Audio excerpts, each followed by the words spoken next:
4 साल पहले हुई थी। मेरे घर के बगल में एक कपल रहते थे और वो लड़ाई झगड़ा करते रहते थे। एक रात वो फिर से लड़ाई झगड़ा कर ही रहे थे, लेकिन तभी वहाँ से सारी आवाजें आना बंद हो जाती है। थोड़ी देर बाद एक गाड़ी आती है और गाड़ी में से 4 आदमी निकलकर उनके घर में जाने लगते हैं। वो एक बोरी को गाड़ी में डालते हैं। मैं देखता हूँ वहाँ पे उसका हस्बैंड भी था। मैं डायरेक्ट पुलिस को कॉल करता हूँ। पुलिस आकर छानबीन करती है तो उनको पता चलता है उस आदमी ने अपनी वाइफ के टुकड़े करके उस बोरी में ढाले थे।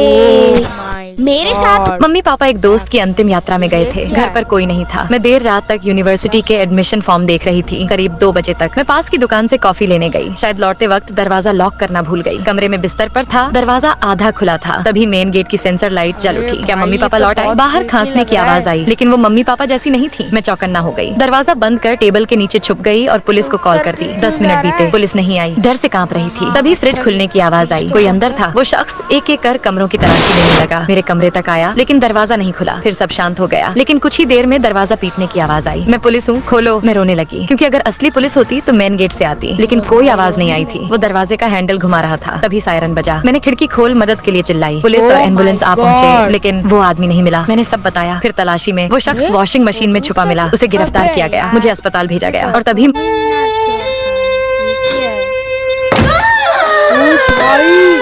क्या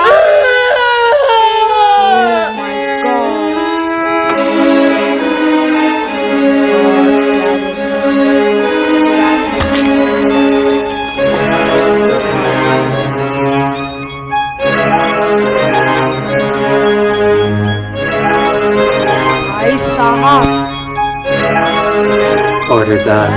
काट के दे दिया।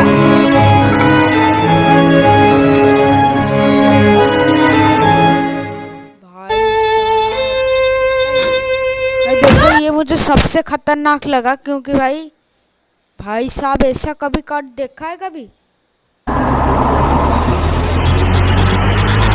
अजय रात 2:30 बजे लिफ्ट में अकेला खड़ा था। अचानक लिफ्ट 5वीं मंजिल पर रुकी। दरवाजे खुले। सामने अंधेरा कॉरिडोर था। वो खाली दिख रहा था। दरवाजे बंद हुए ही थे कि उसके कंधे पर बर्फ जैसा ठंडा हाथ पड़ा। शीशे में उसने देखा पीछे कोई खड़ा था। भाई साहब, अजय रात 2:30 बजे